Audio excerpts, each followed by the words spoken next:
കൂടുതൽ വാർത്തകളും വീഡിയോകളും കാണാൻ ഈ ചാനൽ സബ്സ്ക്രൈബ് ചെയ്യുക. കൂടെ ബെൽ ബട്ടൺ അമർത്തുക. ഏഷ്യ ലൈവ് ടിവിയിലെ ഫെങ്ഷു പ്രോഗ്രാമിലേക്ക് ഏവർക്കും സ്വാഗതം.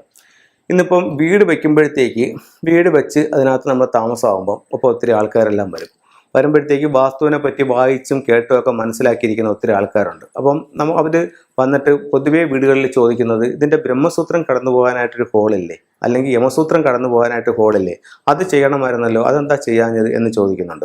അപ്പോൾ ഇത് ബ്രഹ്മസൂത്രം യമസൂത്രം എന്നൊക്കെ പറഞ്ഞിട്ട് ഗൃഹമത്തി സൂത്രം എന്നൊക്കെ പറഞ്ഞിട്ടുള്ള ഓരോ പേരുകളുണ്ട്. അപ്പം അത് എങ്ങനെയാണ് എവിടെയാണ് നമ്മൾ അതിൻ്റെ കാര്യങ്ങൾ ശ്രദ്ധിക്കേണ്ടത് എന്നാണ് നിങ്ങളുമായിട്ടൊന്ന് ഷെയർ ചെയ്യുന്നത്. നമ്മളെപ്പോഴും പറയുന്നൊരു കാര്യം, ഒരു വീട് വെക്കുമ്പോൾ ഒന്നുകിൽ അത് സ്ക്വയർ ആയിരിക്കണം അല്ലെങ്കിൽ അത് റെക്റ്റാങ്കിൾ ആയിരിക്കണം എന്നാണ് നമ്മൾ പറയുന്നത്. ഇതിപ്പം ഒരു സ്ക്വയർ ഷേപ്പിലേക്കുള്ളൊരു വീടാണ്.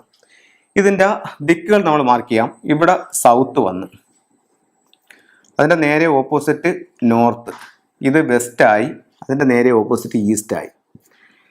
അപ്പോൾ ഇങ്ങനെ ഒരു വീട് 4 ദിക്കുകളും വന്നു. ഇതിൻ്റെ കിഴക്ക് ഭാഗത്താണ് നമുക്ക് റോഡ് നിൽക്കുന്നത്. ഈ റോഡ് തെക്ക് വടക്കായിട്ടാണ് നിൽക്കുന്നത്, കിഴക്ക് ഭാഗത്ത് റോഡ് നിൽക്കുന്നു.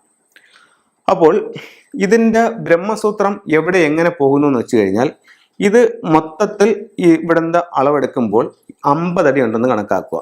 അതായത് വീടിൻ്റെ ഈ എൻഡ് മുതൽ ഈ എൻഡ് വരെ എടുക്കുമ്പോൾ 50 അടി ഉണ്ടെന്ന് കണക്കാക്കുക. ഇതിൻ്റെ നേരെ സെൻറ്റർ പോയിന്റ് എടുക്കുമ്പോൾ അതായത് 25, ഈ ഒരു പോയിന്റ്. അപ്പം ഇവിടെ നിന്ന് വീടിൻ്റെ മധ്യത്തിലൂടെ ഇങ്ങനെ കടന്നു പോകുന്നതാണ് ബ്രഹ്മസൂത്രം. ഈ ലൈൻ ഇവിടെ ഇങ്ങനെ നിൽക്കും.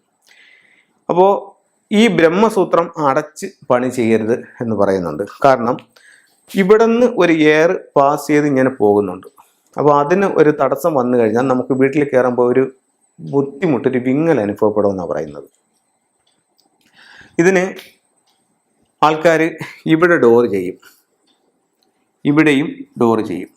അപ്പം ഇതിങ്ങനെ ത്രൂ ആയിട്ട് പാസ് ചെയ്ത് പോകും. ഇതിൻ്റെ ഇടയ്ക്ക് ഇത് ഒരേ കണക്ക് ഇരിക്കാനുള്ള ചാൻസ് ഇല്ല. ചിലപ്പോൾ ഇതിൻ്റെ ഇടയ്ക്ക് റൂമുകൾ വരും, ഹാള് വരും. അങ്ങനെയാണെന്നുണ്ടെങ്കിൽ ആ റൂമും ഹാളും ഒക്കെ വരുന്ന ഭാഗത്ത് ഇതുപോലെ അവിടെ അതിൻ്റെ ഡോറ് കൊടുത്ത് അവിടെ ഇതിൻ്റെ ജനൽ കൊടുത്ത് അങ്ങനെ ഇതിനെ പാസ് ചെയ്ത് വിടുകയാണ് ചെയ്യേണ്ടത്. ഇതിൽ മറ്റൊരു പ്രശ്നം എന്ന് പറഞ്ഞു കഴിഞ്ഞാൽ, ഈ ഭാഗത്ത് ഒരു ടോയ്ലറ്റ് വരാൻ പാടില്ല. അതായത് ബ്രഹ്മസൂത്രം ടോയ്ലറ്റിനകത്തൂടെ പാസ് ചെയ്ത് പോകാൻ പാടില്ല. പാസ് ചെയ്ത് പോകുമ്പോഴത്തേക്ക് പലതരത്തിലുള്ള ബുദ്ധിമുട്ടുകൾ അവിടെ ഉണ്ടാവും. അങ്ങനെ ചെയ്യാൻ പാടില്ലെന്നാണ് വാസ്തുവിൽ പറയുന്നത്. അപ്പം ഇതിന് ആൾക്കാർ 2 രീതികൾ ഇപ്പോൾ സ്വീകരിക്കുന്നുണ്ട്.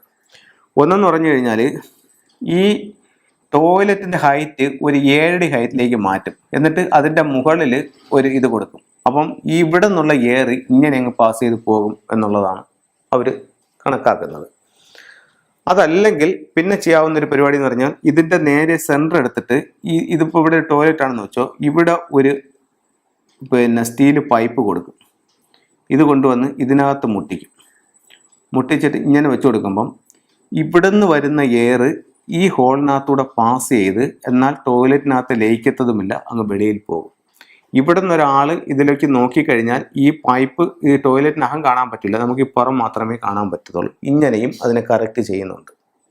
അപ്പം ഇതാണ് ബ്രഹ്മസൂത്രവും ആ ബ്രഹ്മസൂത്രത്തിൽ വന്നുകൂടാത്ത ടോയ്ലറ്റിൻ്റെ കാര്യം.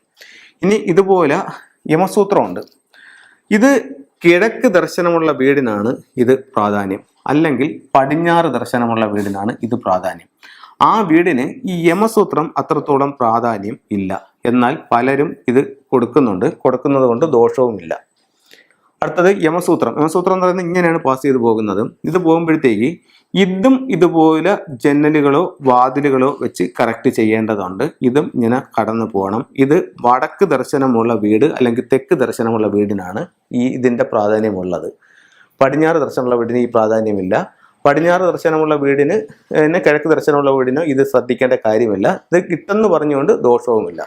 അപ്പോൾ ഇവിടെയും ഈ പറഞ്ഞതുപോലെ മറ്റ് ടോയ്ലറ്റ് വരാതെ അതിനകത്തോട് ഇത് കടന്നു പോകാതെയും നോക്കുന്നത് നല്ലതായിരിക്കും. അതിന് ഞാൻ നേരത്തെ പറഞ്ഞതുപോലുള്ള 2 പരിഹാരങ്ങൾ നിങ്ങൾക്ക് അവിടെ സ്വീകരിക്കാവുന്നതാണ്. അപ്പം നിങ്ങൾ ഇത് ബ്രഹ്മസൂത്രവും യമസൂത്രവും കറക്റ്റ് ചെയ്ത് വെക്കുന്നത് ഏറ്റവും നല്ലത് തന്നെയാണ്. അപ്പം അത് ഇങ്ങനെയുള്ള കാര്യങ്ങൾ ശ്രദ്ധിക്കുക. പിന്നെ ഇതിനോടൊപ്പം പറയാനുള്ള മറ്റൊരു കാര്യം, കിണറെന്ന് പറയുമ്പോഴത്തേക്ക് ഈ ഭാഗത്തെ നോർത്ത് ഈസ്റ്റ് ആണ്. നോർത്ത് ഈസ്റ്റ് ഭാഗത്തൊരു കിണർ വരുമ്പോൾ ഇതിലിങ്ങനെ കോടി കുത്തുന്ന പോലെ കിണർ വരാൻ പാടില്ല, ഇതിൽ വരാൻ പാടില്ല, ഇതിൽ വരാൻ പാടില്ല. അപ്പം അതും ഒന്ന് ശ്രദ്ധിക്കുന്നത് നല്ലതായിരിക്കും.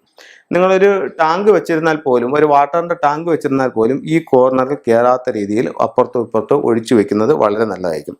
അപ്പോൾ ഇത്തരത്തിലുള്ള കാര്യങ്ങൾ ശ്രദ്ധിക്കുക. ഇതിലൂടെ ഇതും ഇതുപോലുള്ള മറ്റു ഫെങ്ഷുയി ടൂൾസുകളും അല്ലെങ്കിൽ ടിപ്സുകളും ഒക്കെ നോക്കി നിങ്ങളുടെ വീട് കറക്റ്റ് ചെയ്ത് മുന്നോട്ട് പോവുക. നല്ല ഐശ്വര്യങ്ങൾ നിങ്ങൾക്ക് ഉണ്ടാവട്ടെ, നല്ല സൗഭാഗ്യങ്ങൾ ഉണ്ടാവട്ടെ, എല്ലാ ഐശ്വര്യങ്ങളും ഉണ്ടാവട്ടെ എന്ന് പ്രാർത്ഥിച്ചുകൊണ്ട് നിർത്തുന്നു. നന്ദി, നമസ്കാരം.